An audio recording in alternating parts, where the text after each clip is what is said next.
Paige, if you were to pick the most important syllable in the entire tradition of yoga, one sound that contains everything, what would it be? Om, without a question. But people chant it at the start and the end of class without really knowing what it is. Right. And the texts are clear that this isn't just a warm-up. It's the foundation of everything. And Patanjali says it very directly. Om is the sound of Īśvara, the spelled out form of the unspeakable. And every mantra, every single one, begins with the sound Om. And there's a reason for that. But why did the yogis call it pranava? A great question.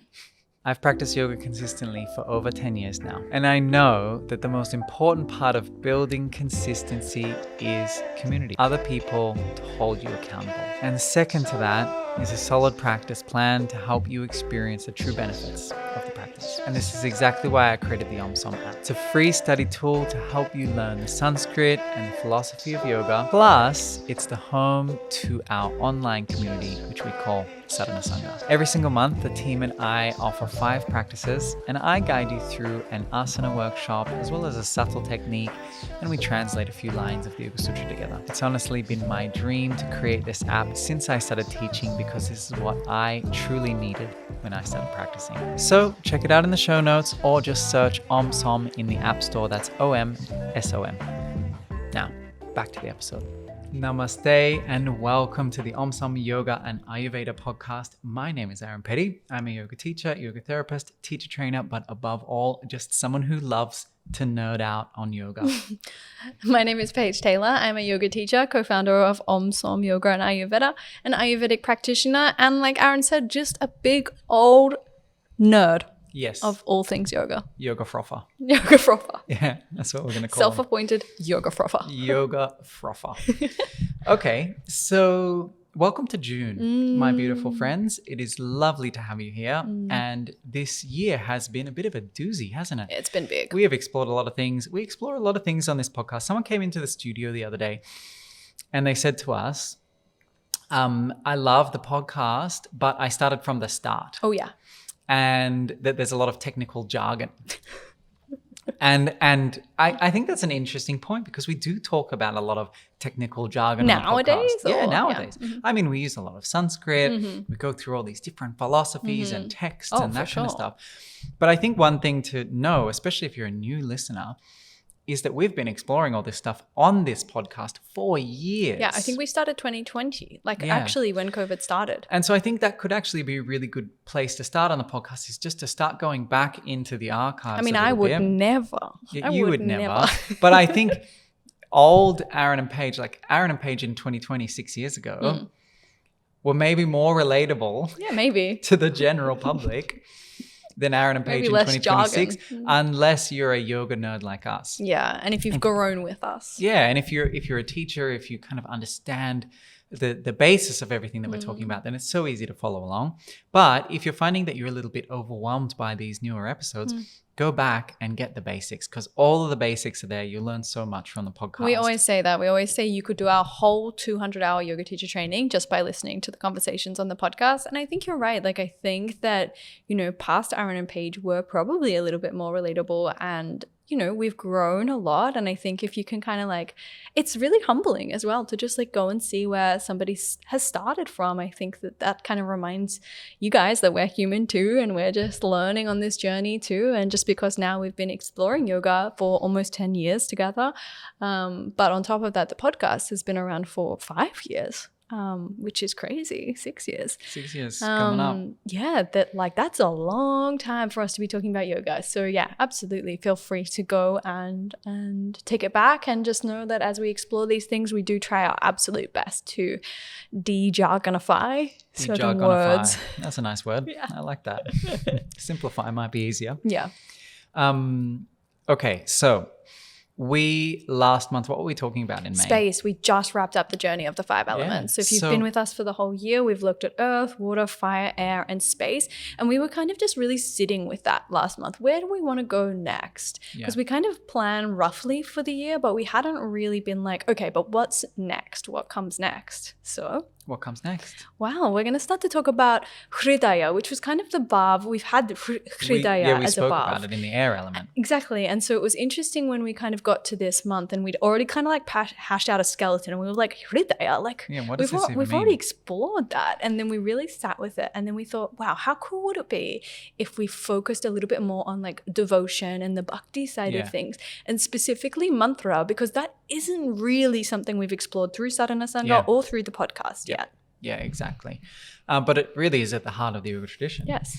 That all of the knowledge of yoga has been traditionally transmitted in this specific way, which is through sound. Yes. It's an oral tradition. It is. More so than it is the corporate structure that we see today. Yep, absolutely. And there's a lot of things that come through yoga teachers that we can't really put a source to. And oftentimes they'll say, this came through the oral tradition. Yeah. This is something that my teacher told me, and their teacher told them, and their teacher told them. And so it becomes kind of this untraceable, unquantifiable source that is the foundation of the lineage. Absolutely. And I think that's so interesting as well because, you know, in the modern world, we're so used to like putting things in boxes and citing your sources and knowing where information's coming from, and also only giving validity to information that can be sourced, right? Like I know that was definitely drilled into me in school. It's a very academic It's very way academic of doing approach. it. And the academia in yoga is now starting to really make this a thing where it's like citing what text this piece of information came from. Yeah. Citing what part of yoga history did this piece of information come from in order to make it relevant to us. But I think what makes that so difficult is the fact that it's such a vast tradition. And so this is our humble approach towards understanding and to help you to understand the purpose of mantra. What the hell does mantra have to do with the heart? And what the hell is mantra? Good place to start. Okay. And then we can get into a story because I know you've just been itching for this story. I know how much you love them. So let's start with bhakti. Bhakti is the word which describes the love for the divine or the love for the inner experience or the love that is generated through that internal feeling, right? So it's the same word, one of the words that you could use for love. Like you're in a relationship with someone, that relationship that you have with them is a relationship of bhakti, the lover and the beloved. Now, when we then take that into a more classical yogic context, then it becomes a relationship, a personal relationship, a special relationship that you have with the divine. Yeah. Right? Whatever you choose that to be. Yeah. Because in the yoga tradition, there is no blanket God. And we've discussed this so many different times, but it's about finding your Ishta Devata, the manifestation of the God of your choosing, the one that you relate to most. And most importantly, the one that you can feel that bhakti towards the most easily. And another word for bhakti is like devotion as well. Just like that reverence for something outside of yourself that's also within of yourself. Exactly. And so what does bhakti have to do with the heart? Bhakti has everything to do with the heart because it's that loving feeling generated by the heart, right? And so the point that we experience that bhakti is the heart, right? And it's a gateway into, the many gateways into yoga, that spacious awareness. So the next word that we need to de-jargonify is mantra. Yes. And we spoke about a mantra last week. We spoke about soham. Yes, this is true. And so we were saying that mantra means man is the mind and tra is to protect. And so it's a tool that we use to protect the mind, to work with the mind. Another translation is a vehicle. It's the mantra, which is the vehicle that takes the mind towards our intended destination, which is that bhakti, that communion or that relationship with divinity. So here comes the story. This is the perfect segue into this story. Great.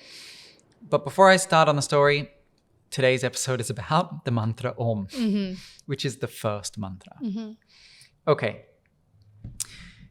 one other thing I want to add. I know I'm just rambling here, It's okay. but I just wanted to do a little pronunciation note. Yes, true. Because I think a lot of people will see the word and they'll say mantra. Oh, true. Yeah? And then oftentimes mantra gets confused with affirmation. Yes, this is true. Or it gets translated as affirmation. Yeah. And so when we're talking about mantra, which is not a mantra, mantra, we're not talking about affirmations.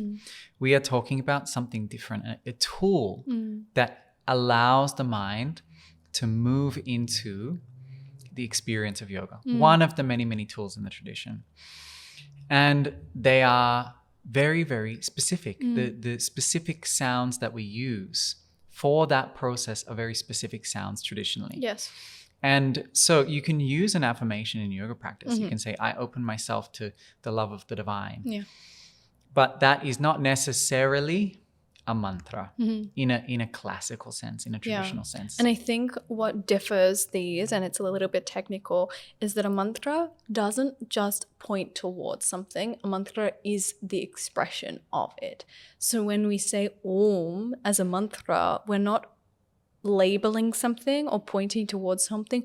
The sound and the vibration of Om is Om. Yeah. It's like, what are those words called? Where you like clap. Or onomatopoeia. Yeah, so mantras are more like onomatopoeia, where how they are expressed, the vibration of the mantra is what the mantra is. Yeah, and we'll get into this because there are many stories related to mantras where someone experienced the mantra. It was revealed to them through kind of like a divine revelation is maybe what we could call it. Yeah. Okay, the story. Yeah. Comes from the Mandukya Upanishad. We love the Upanishads. Why? It's because true. they're full of stories. Okay, so the teacher says to the students, take the great weapon of the Upanishads as your bow, the knowledge.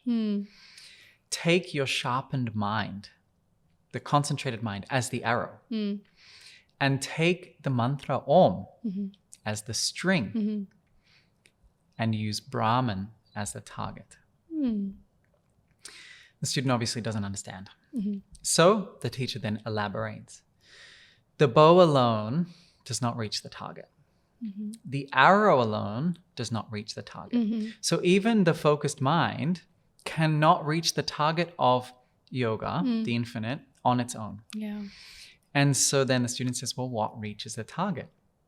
The string, right? And the string is the connection between the bow and the arrow. Not only that, but the string releases vibration. Yes. Yeah? And it's that vibration that releases the arrow and carries it across the distance toward the target. Teacher says Om is the string. The mantra Om is the string. It's the connection between the form of the practice and the formless goal of the practice.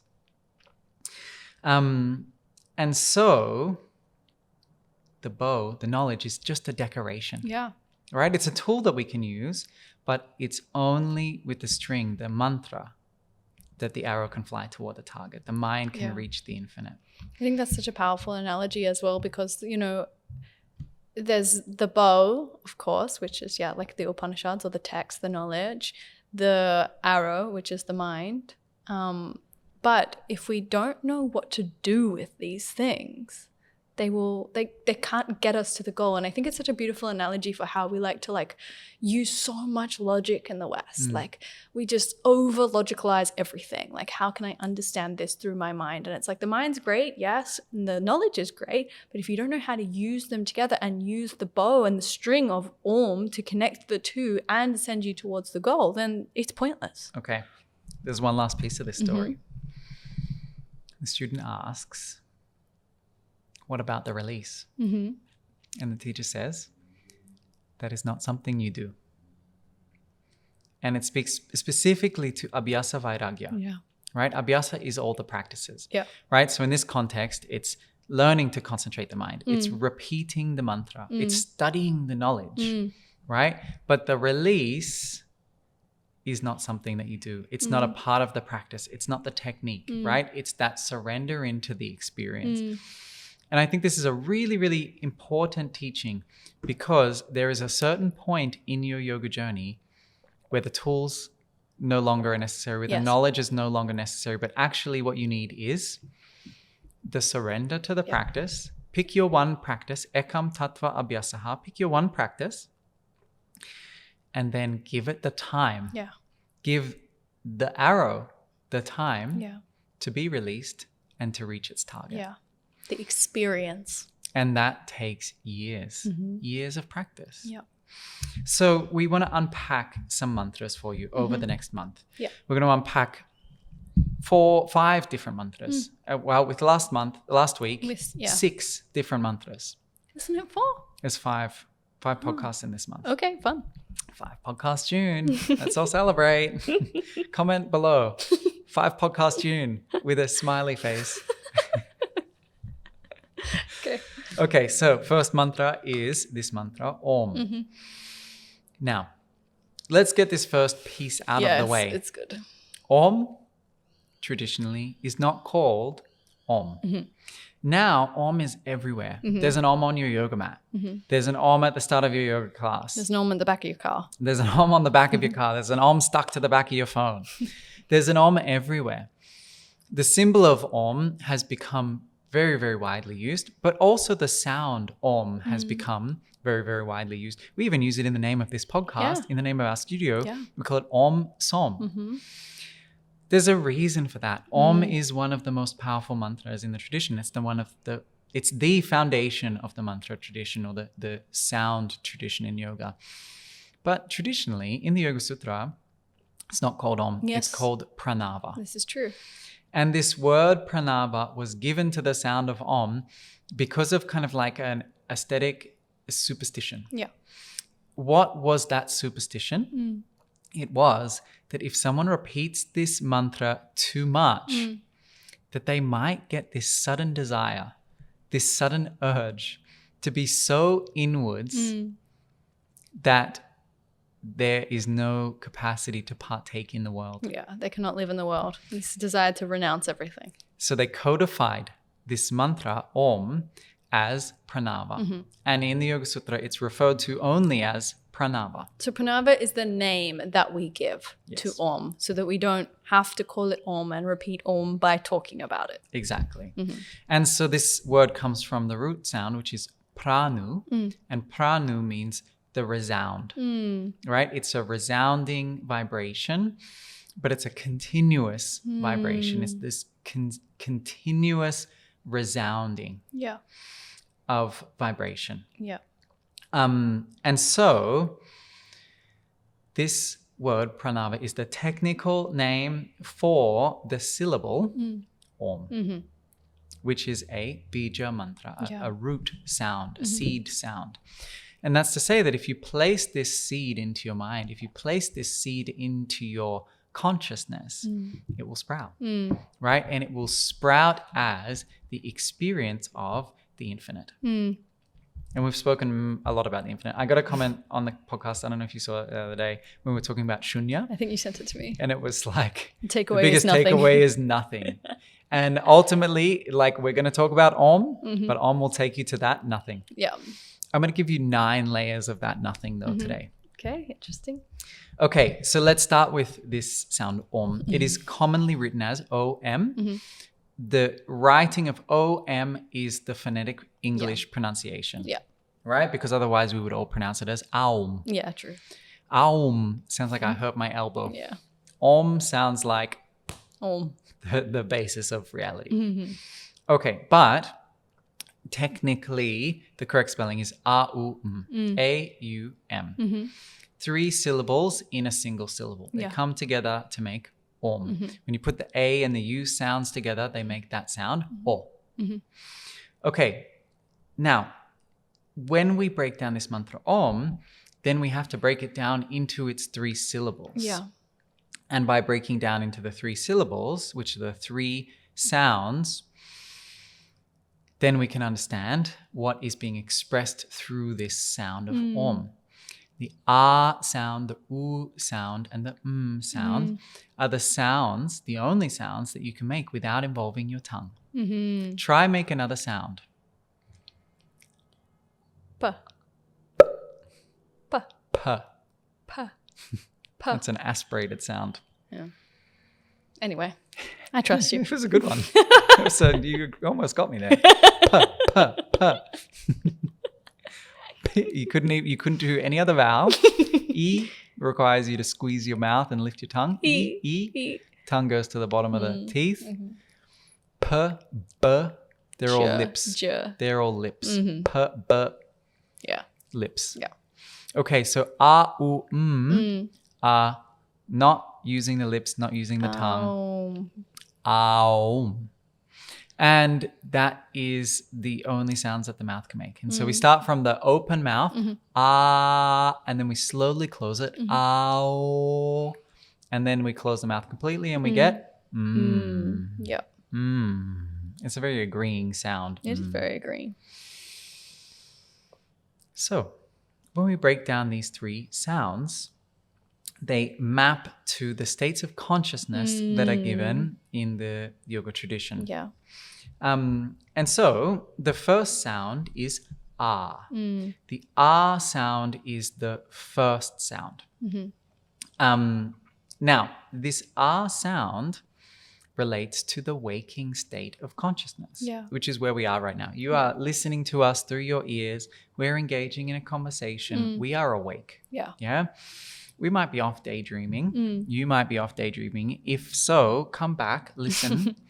We're in the waking state. And so this ah part of the mantra represents the waking state. Then we move into the oo sound of the mantra. The oo sound of the mantra represents the dreaming state, right? Where the senses have been gated. The mind is interacting only with itself. The sound is related to the sound of deep sleep, right? Where the mind is not producing any images. The senses are completely gated and the mind is casting this net of unconsciousness. But there's a fourth part of this mantra. That's true. And this fourth part of the mantra is the silence after So important. And the silence after is perhaps the most important part because it relates to the fourth state known as turīya, which literally just means the fourth one. It's the fourth state which yoga is concerned with. Yeah. Right? Yes, we do yoga when we're awake. Yes, we can do yoga when we're dreaming or reflecting on our dreams as an object of meditation. Yes, we can practice yoga whilst we're asleep. But sleep, nidra, and yoga nidra are two different things. And that is the distinction that we need to make. That in that silence, after the sound, you are moving from deep sleep into pure awareness. What exists in that silence is pure awareness. Awareness with nothing else. And we'll go through those stages as we dive a little bit more deeper into this. I think that's just such an important point. Like we're so used to in the modern world, like rushing on to the next thing. And like this idea of even just chanting mantra, whether that's internally or externally, which we will chat about, I'm sure, but like not really leaving much space for this moment in between or to sit in the residue of the mantra, of the vibration, feel into the effects of it. We do it in 3 breaths, don't we? We say, take a deep breath in. 3 sounds of Om. Om. Deep breath in. Yep. We don't actually sit in the silence. It's really, really uncommon. But the practice is, let's sit in the silence. Let's sit in the silence. And I feel like that's more prevalent after something like kirtan as well, where you have chanted for such a long period of time that the energy is very palpable. You can feel the effects of the mantra. Okay. So, just to recap what we've looked at so far, mantra is a tool for the mind, and the first mantra, literally the beginning of all of the other mantras, is this syllable Om, which stands on its own as a mantra. Yeah. It is within many, many of the other mantras, but it stands on its own for this reason, and that is the reason that it is said to be the sound of Īśvara. Yeah, which is the sound of God. Sound or of God. whatever name you want to give it. Whatever name you want to give it. I know people get funny about the word God. I've gotten comfortable with it in my But just in old case you age. haven't heard Īśvara before, Īśvara is the name that Patañjali from the Yoga Sutras gives this concept of God, where he is calling it God without specific names. So no Shiva, no Allah, no Jesus. Just like a completely separate non-sect name, Īśvara. Īśvara, and it means the ruler of all. Yeah. The ruler of all. Okay, so in the first chapter of the Yoga Sūtra, Patanjali is talking about Īśvara specifically. He's giving the qualities of Īśvara. And he says, Tasya vachakaha pranavaha.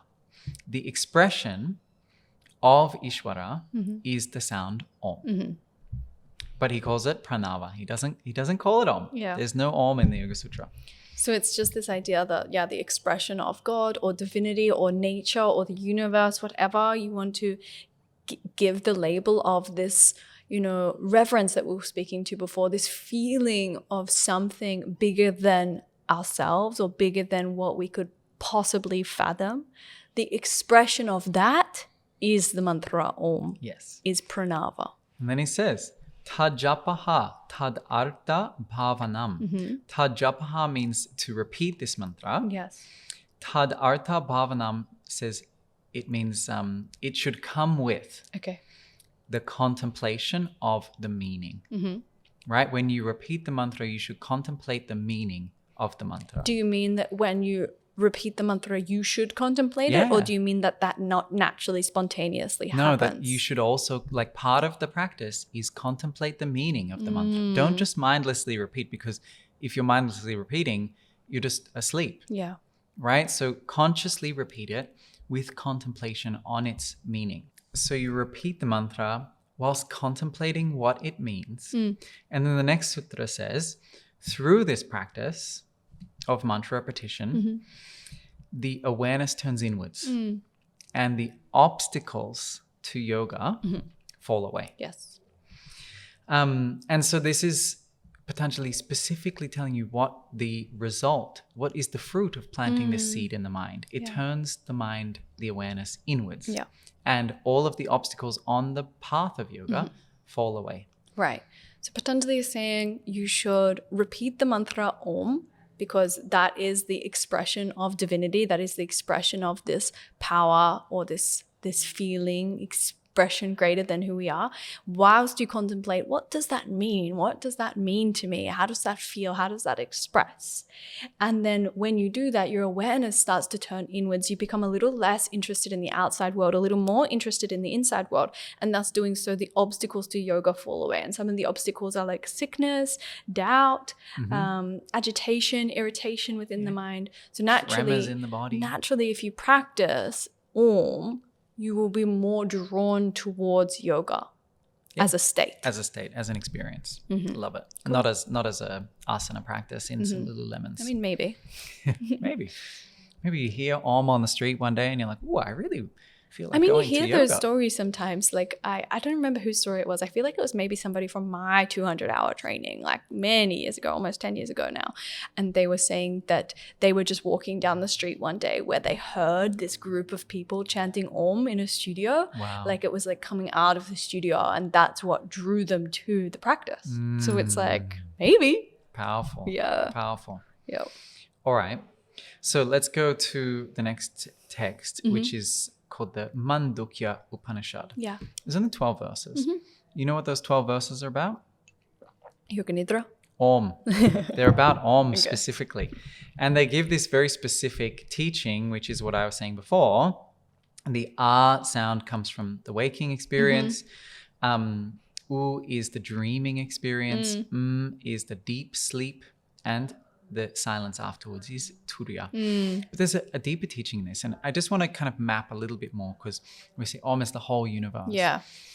Another way that we can look at this is that A could be the past, U could be the present, and could be the future. Or it could be A is Brahma, the creation of the universe. U is Vishnu, the sustenance, the nourishment of the universe, or the nourishment, what did you say? Maintenance of the universe. And the third is Shiva, the destruction of the universe. And then the fourth is, the silence is the void. Shunya. Yeah, the shunya, the nothingness that existed before and will exist after the universe. And, remembering that void is the infinite potential of all manifest. It is not empty or negative in any way. It is the fertile ground for which anything could manifest. Mm-hmm. Okay. You want to know what Krishna says about Om? Yes, tell me. Bhagavad Gita. He says, the one who utters the single syllable Om, Brahman, and remembers me, departs from the body and reaches the supreme destination. Interesting. This is where this kind of vehicle idea comes from. It's almost a very, very, very similar teaching to that of the Yoga Sutras, just in a different way, saying that one who utters the syllable Om or repeats japa, what Patanjali was saying, repeats the mantra Om, and then remembers me, which is kind of like God, right? But also this idea that Patanjali gave us of like contemplation of what this means. If Patanjali says that Om, the mantra, is the expression of God, of divinity, then it's the same teaching. Yeah. It's then you depart the body, you turn inwards, going towards the supreme destination of yoga. Okay. But we love lists, don't we? Always. And so if we look at some other sources, specifically if we look at the tantric sources, in Kashmir Shaivism, there is an idea that silence is not undifferentiated. Meaning? That the silence is not nothing. Yeah. But actually there are 9 stages of yeah. that silence. Of course there is.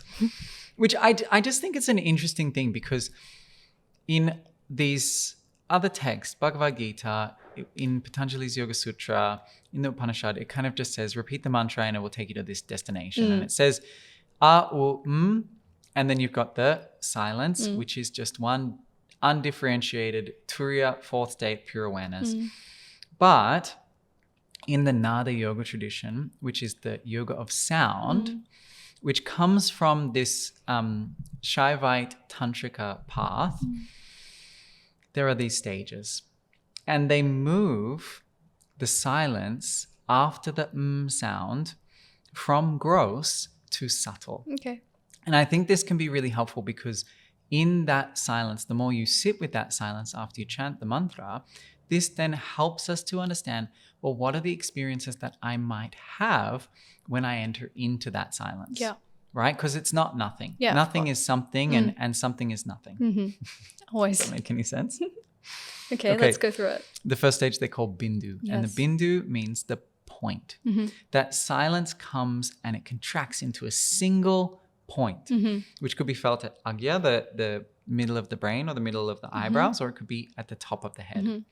Perhaps like a pulsation almost. And maybe something that we haven't mentioned here is that this sound mantra Om, when we chant it, starts from where? Navel. The belly. Yeah. And starts to travel up from the navel. When we start it starts to move from the heart to the throat.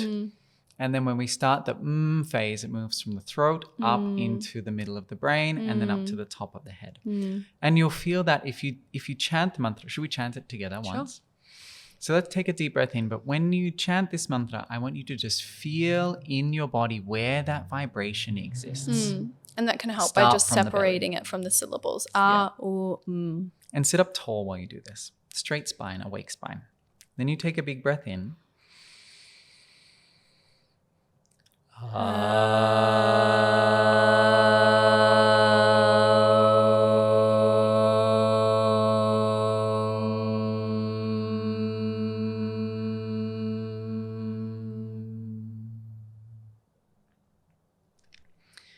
So you can feel that vibration move from the belly, through the chest, through the throat, into the top of the nasal sinus cavity, and then into the middle of the brain. The idea then is that the silence should travel from agya, from the center of the eyebrows, where it becomes this first point, bindu. It contracts into this single point, and then it starts to move up. Okay, so then it says, second stage is called Ardha Chandra, the half moon. That bindu then starts to disperse outwards. Yeah. Then Nirodhini, it's a goddess phrase, the one who stops the awareness of moving back down into ignorance. It's kind of like a sustaining point. Once you get past that bindu, then starting to expand, then there's a moment where you will stop falling back down into everyday consciousness.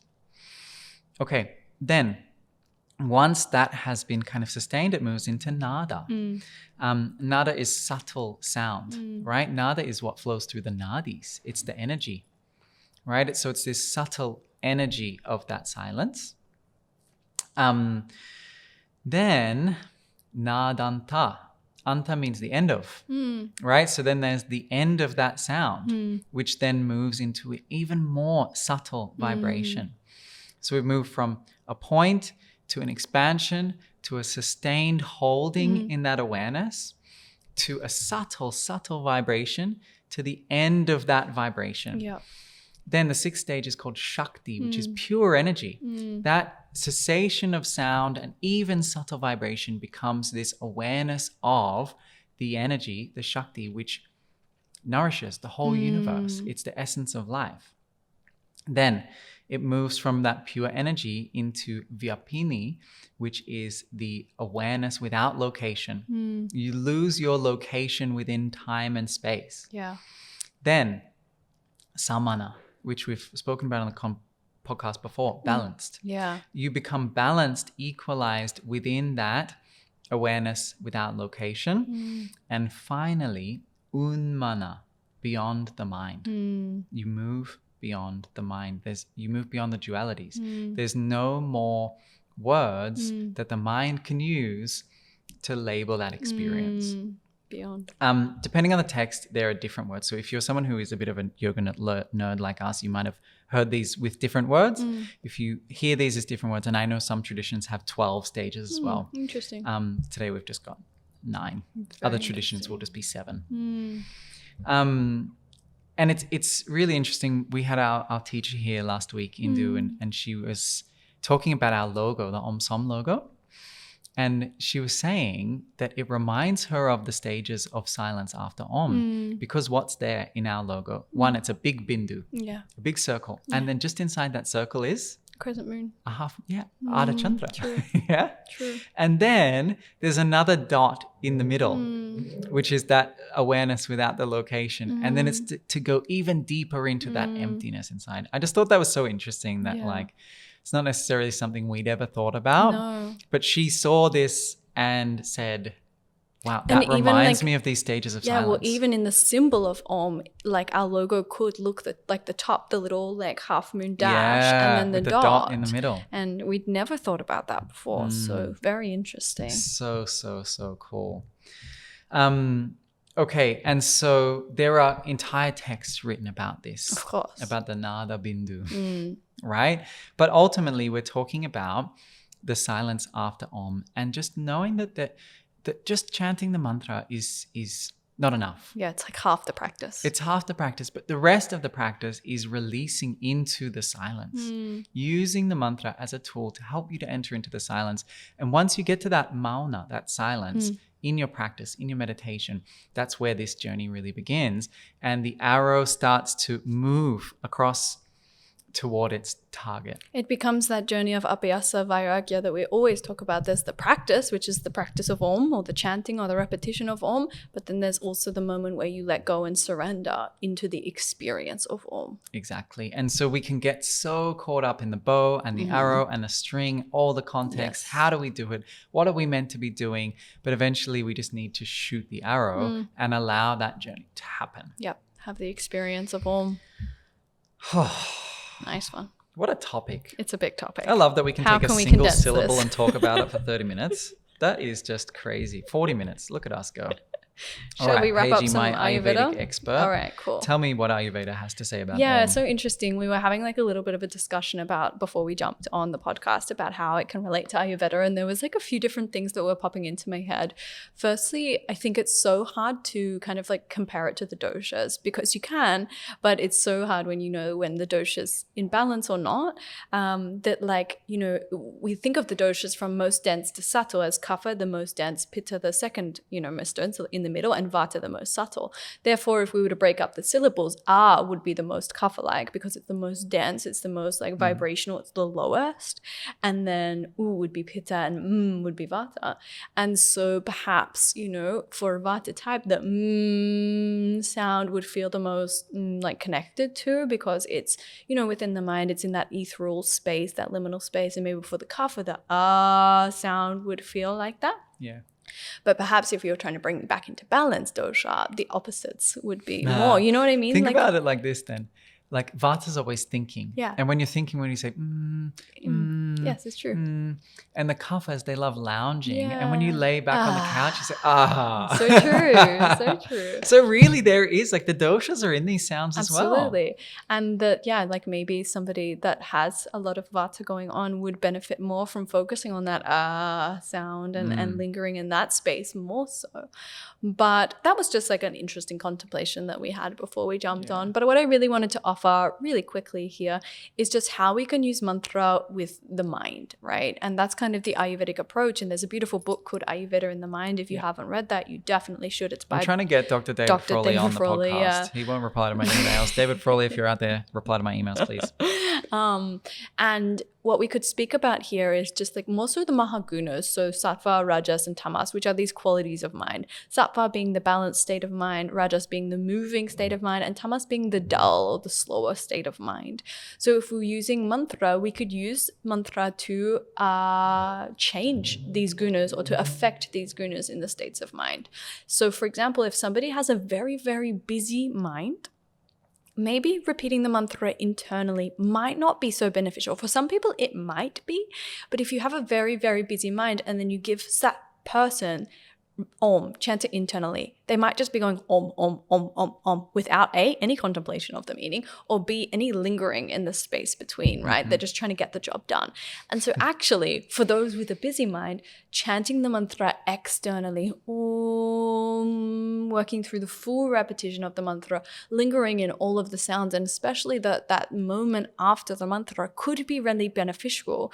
Indu, when she was here, was teaching us that you can't hum and think a thought at the same time. And so, yeah, like actually verbalizing this mantra would probably be beneficial to lowering the thoughts within the mind or creating more space between them for that with a busy mind. Well, using mantra externally is said to work on the conscious mind. Makes sense.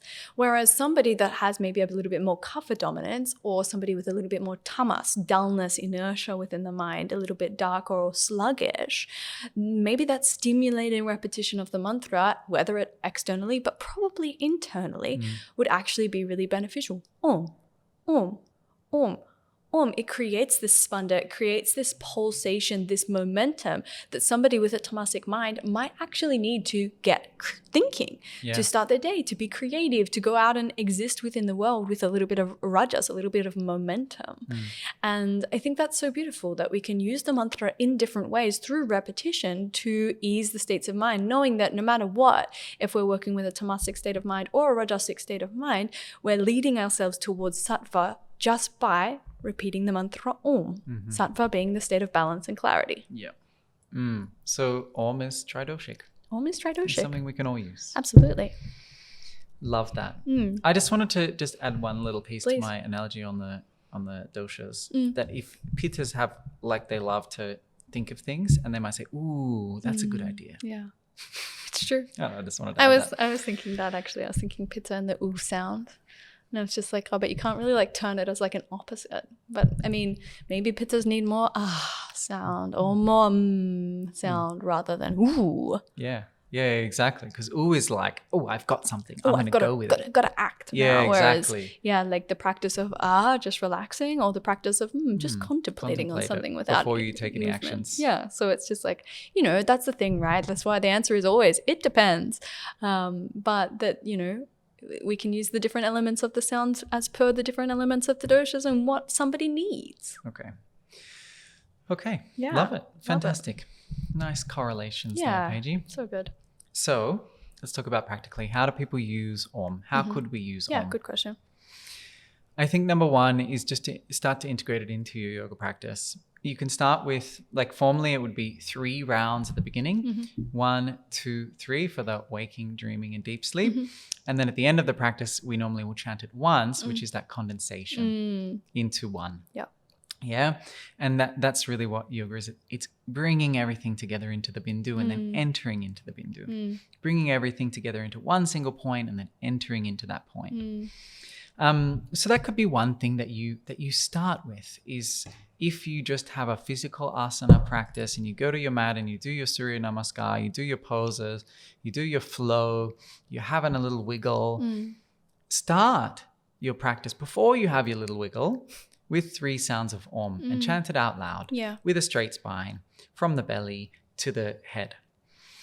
Then finish your practice that same way. You can use this because it's a very simple mantra, but you can use it as a ritual that kind of contains your yoga practice. That could be number 1. Number 2 is that you could then sit down and chant Om 108 times. That's the classical number for a japa, a number of repetitions, 108 times. We do this actually at OmSom for our Christmas party every year. It's true. A whole community comes in. Last year we had like 50 people, 60 people come into the studio. We all sit in a big circle and we chant Om together 108 times. Some people lay down in the center and just receive the vibrations, but the silence after that 108 rounds is so incredible. Like you could cut it with a knife. It's thick. Yeah, the vibration continues. Thick silence. So that could be another way that you can do it. The last thing that I want to add is that Om is the hum of the universe. And if you just take a little moment to be quiet, like if we're quiet on the microphones right now, just really listen in. We're going to be quiet, listen, and then just consider what you hear.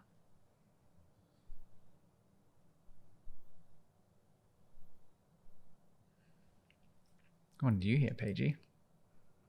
I don't know if that's just the placebo. It's the background noise of the universe is what I'm trying to get at. Like the humming of your fridge could be the sound of Om. Yeah. You know, the low hum of the traffic near your house could be the sound of Om.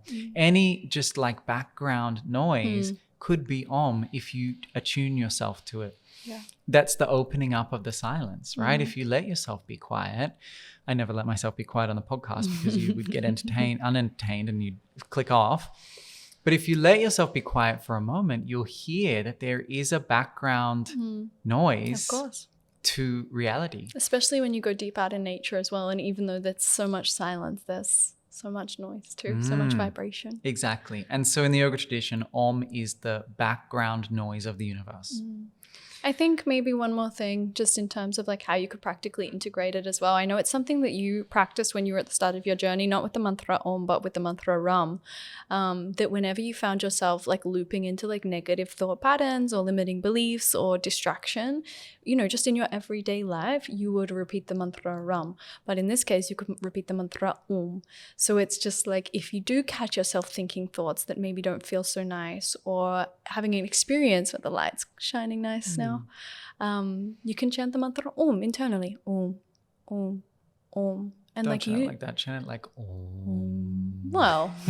Let it be slow. Yeah, you could. Let it be spacious. Revel in it a little bit. But I think what you're talking to is a really important point with mantra. And that is when mantra goes from being japa, something we're repeating, to ajapa, something that's repeating itself. The default thought of the mind. Yes. You know, like when you haven't used your computer for a little while and the screensaver comes up, mine shows me the aurora across the planet Earth. That's the same with ajapa mantra. That eventually you've repeated the mantra so many times that it just becomes the background noise of the mind. That when there's no thoughts to think, the mantra then arises again. That's the purpose of mantra. Okay, so we took a lot of time to translate this mantra, but I think one thing that we can take away about Om is that it's not something that needs a translation.